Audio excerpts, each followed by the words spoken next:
Olá a todos que estão aqui no canal do YouTube do Instituto Santo Atanásio.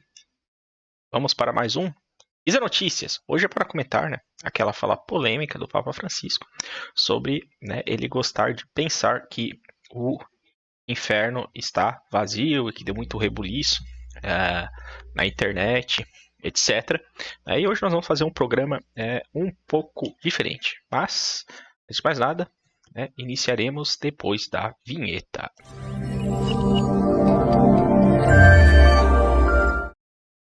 Pois bem. Hoje, para comentar a fala do Papa Francisco, certo? Nós vamos recorrer a Santo Tomás de Aquino.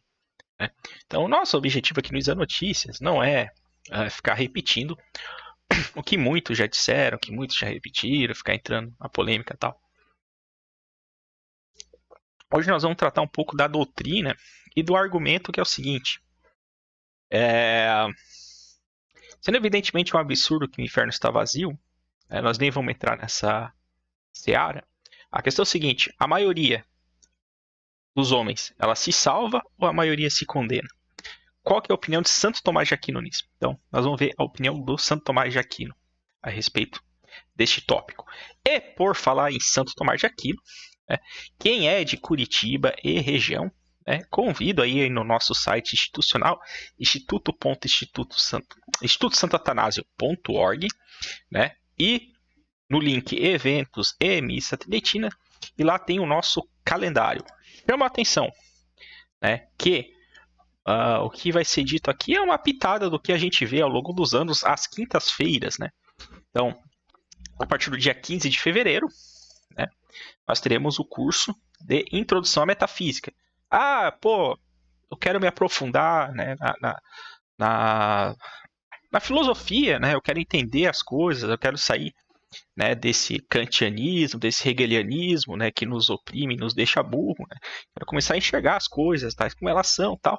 Esse curso, que basicamente todo ano a gente oferta, ele ajuda aí as pessoas, Então nós vamos ter ali no dia 15, então vão ser 5 encontros às quintas-feiras, e depois de terminar os tópicos da introdução à metafísica, nós vamos para começar toda quinta-feira algum tema abordado de filosofia vai começar a ser abordado, de filosofia atomista. Temos também aqui nos eventos mistagogia cristã. Hoje nós vamos falar do inferno, como é que eu faço para não ir para o inferno. Então eu tenho que nutrir a minha vida interior através de uma vida de oração, certo? Então, esse curso que vai ser dado aí pelo professor Cláudio lá no Instituto Santo Atanásio, será esse ano a partir de março. Toda a primeira terça do mês vai ter até dezembro, de março até dezembro, toda a primeira terça do mês, teremos aula de mistagogia cristã aí para poder aprofundar a nossa vida espiritual, certo? Então vamos, antes de começar aqui, vamos ver, Augusto, você está deturpando as palavras do Papa. Vamos entender o contexto, Nós temos o recorte do vídeo, em que dá para pegar bem, qual que foi o contexto, da declaração que eu julgo infeliz do Papa. Vamos lá. In conseguenza di queste parole è anche difficile immaginare l'inferno. Come un padre che condanna in eterno, è difficile immaginarlo, insomma. Sì, è difficile immaginarlo. Questo non è dogma di fede quello che dirò, è una cosa mia personale che a me piace. A me piace pensare all'inferno vuoto. È un piacere. Spero che sia realtà, ma è un piacere. E o pessoal aplaude, E o pessoal aplaude e tal. Então, assim, muita gente tenta, dos debates que foram feitos, tenta dizer que não, o Papa quis dizer que ele deseja que todos se salvem, assim como está lá, São Paulo diz, que Deus deseja que todos se salvem, etc. Nesse contexto, nesse sentido que ele quis dizer, e na verdade não, se a gente pegar ali o vídeo, ele está respondendo aquela clássica pergunta, como é que Deus pode ser bom, tem um pai, como é que o pai, Pai pode ser misericordioso e condenar as pessoas para o inferno.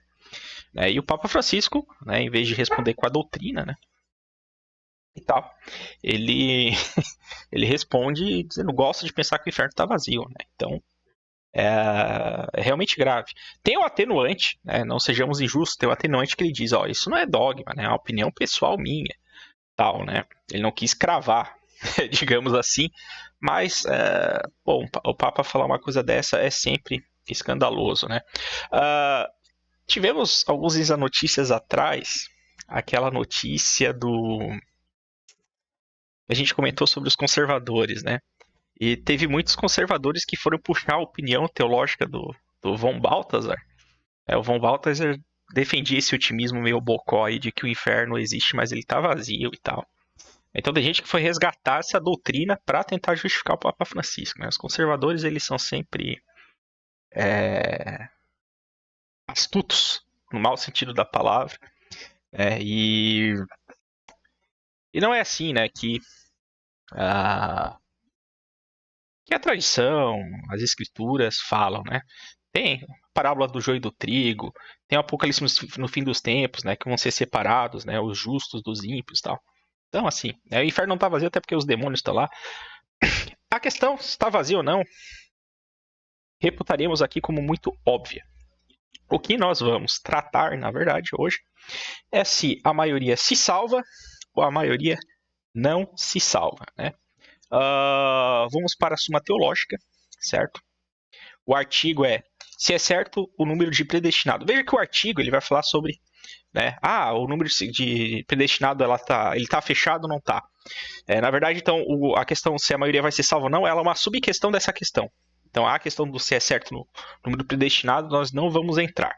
Porém, antes de abordarmos essa questão, né, tem que ver aí quem não está familiarizado, quem não vai nas quintas-feiras no Instituto Santo Atanásio, né? Ou quem continuará não indo. A partir do dia 15 de fevereiro, nas quintas-feiras, né? Não estará familiarizado com a estrutura da Suma Teológica. Então, a Suma Teológica começa, né, com o artigo, né, se é certo o número dos predestinados. E começa assim, o sétimo discute assim: parece que não é certo o número dos predestinados. Certo? Começando assim, parece que não é certo, é porque a opinião do Santo Tomás vai contra esta. Certo? Aqui nós estamos na parte da objeção. Então, ele começa, parece que não é certo o número dos predestinados. E aí ele vai dar as objeções. Né? Ou seja, o que as pessoas argumentam para defender essa posição de que não é certo o número dos predestinados. Aí ele vai dando os argumentos, certo? Depois ele entra numa questão que é chamada sede contra. Que ele diz, mas em contrário, geralmente ele puxa algum argumento de autoridade, algum trecho das Sagradas Escrituras, etc. Né? E dá um sede contra. Ou seja, o leitor ele passa o seguinte: viu os argumentos favoráveis a tal proposição, mas tem gente que diz o contrário. Então aqui, né, Santo Tomás ele coloca, digamos, o estado da questão. Aí, estamos diante de um impasse. Vem então o corpo da resposta, que é a solução.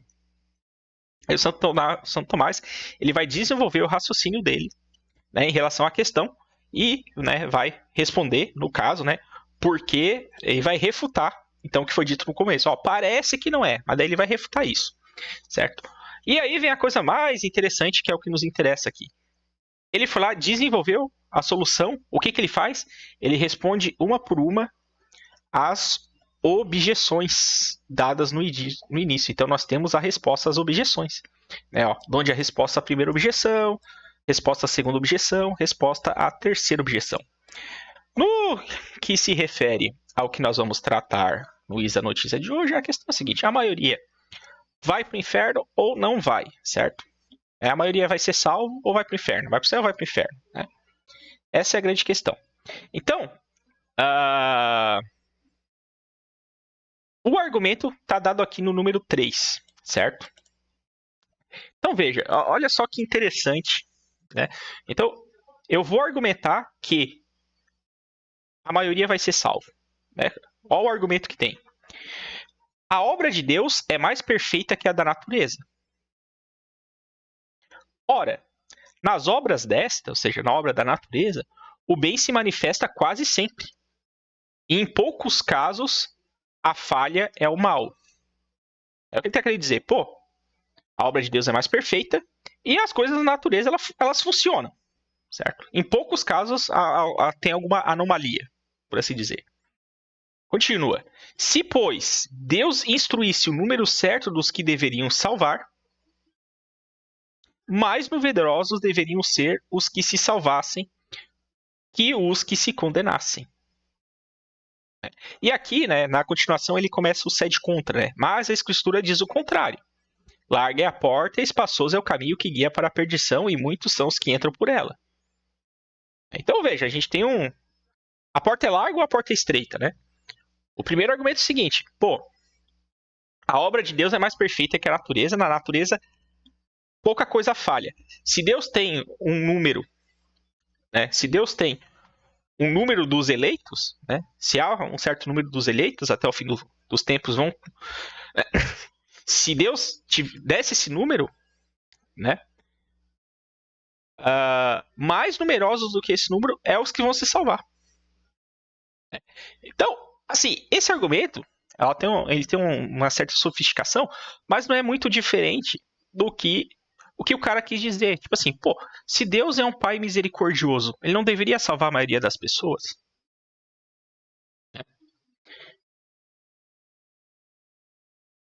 E se na natureza? E se a natureza é boa? Né? E a obra de Deus excede a natureza? Por causa disso, não é correto a gente dizer que a maioria vai se salvar? Então aqui, esse não é um argumento idiota, né, para querer defender que, pô, para eu ter um otimismo, não, a maioria vai ser salva. Porém, né, nós vamos para, né, a refutação, a objeção 3, né? Resposta à terceira, né? A terceira objeção. Então, qual que é a resposta? O bem proporcionado ao estado comum da natureza se realiza em muitos seres e falha em poucos. Olha só que interessante. Santo Tomás começa afirmando aquilo que outro afirmou. Na natureza, pouca coisa falha. A maioria das coisas funciona, segundo a natureza. Então, Santo Tomás ele reafirma, não, beleza. Porém, qual que é o pulo do gato aqui? O pulo do gato é o seguinte, o detalhe que faz toda a diferença, não é bem pulo do gato, né? O detalhe que faz toda a diferença é este. Mas o contrário se dá com um bem excedente a esse estado comum. Ou seja, o estado que é superior ao estado de natureza excede a natureza. Em relação a esse estado superior, que é superior à natureza, se dá o contrário. Ou seja, a falha em muitos, né? E dá certo em poucos. Assim, portanto, a ciência suficiente para administrar a própria vida, muitos a têm. E os poucos que dela carecem se chamam tolos ou estultos. Ou seja, né, a natureza nos dá, geralmente, né, a natureza nos dá aquilo que é necessário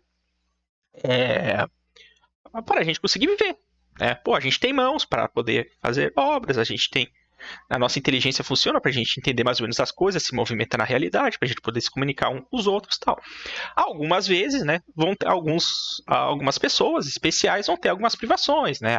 Vai ter uma deficiência mental ou uma deficiência física, tal. Isso pode acontecer, mas veja, não é na maioria que acontece, né? Essas deficiências, na maioria, em relação à natureza, né, isso vale para os homens, vale para os animais, tal, mas na maioria das coisas, né, você tem, né, o necessário para administrar a própria vida, certo? São, porém, pouquíssimos em relação aos outros os que atingem a ciência profunda das coisas inteligíveis. Ou seja, tudo bem, você tem o suficiente para viver a sua vida, mas para você adquirir você atingir a ciência profunda das coisas inteligíveis, não é tão fácil assim. Pouquíssimos atingem essa ciência. Pouquíssimos atingem, né, a ciência profunda das coisas inteligíveis. Né? O que é a ciência profunda das coisas inteligíveis? O que é essa ciência profunda das coisas inteligíveis? Né? É aquela inteligência sobrenatural. que é um dom do Espírito Santo. Então vai. Ora, consistindo na visão de Deus, a eterna beatitude excede o estado comum da natureza.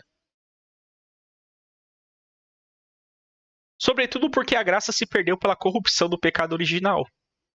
E por isso poucos se salvam. Então veja, é verdade que as obras de Deus são superiores a que a gente percebe, são mais perfeitas do que a gente percebe na natureza, certo? Como ele falou, bem proporcionado ao estado comum da natureza, se realiza em muitos seres e falha em poucos. A obra de Deus é mais perfeita, certo? Porém, em relação à graça, que é necessária para a gente adquirir a ciência profunda das coisas inteligíveis, ou seja, para a gente possa contemplar a realidade tal como Deus a contempla, poucos são dóceis a essa graça. E poucos são postos a essas graças, por quê? Porque a gente perdeu o estado da natureza, a graça da nossa natureza, dada lá no paraíso, pela corrupção do pecado original. Então a natureza do humano ficou ferida por causa do pecado original. Então o homem, em vez de ficar dócil, naturalmente dócil à graça, por causa do pecado original, ele, com mais facilidade, ele se rebela a essa graça. E é por isso que poucos se salvam. Então qual que é o problema daquele argumento lá? O primeiro argumento, né, o 3, a objeção 3, é o seguinte, o bem se manifesta quase sempre, em poucos casos falha o mal. Certo? Ok. Isso é verdade. Porém, por causa do pecado original, não é assim que funciona. Porque a gente não está falando da natureza, a gente está falando de algo que excede a natureza, que é a beatitude eterna. Então, o estado de beatitude eterna, o céu, ele é superior à natureza. E para chegar lá, a gente precisa o quê? Da graça. É a graça que nos eleva a gente poder chegar a esse estado. Porém, nós temos que ser dóceis à graça. E por causa da nossa natureza corrompida pelo pecado original, poucos são dóceis a essa graça. E por isso poucos se salvam. E vai continuar São Tomás. E aqui refugie por excelência a misericórdia de Deus, elevando alguns à salvação, que muitos não alcançam, abandonados ao curso comum e inclinação da natureza. Ou seja, olha aqui, e aqui, gente, pode parecer simples, mas a consequência disso aqui é gravíssima. O homem moderno, não sei por que cargas d'água, ele se sente muito otimista em relação à própria natureza.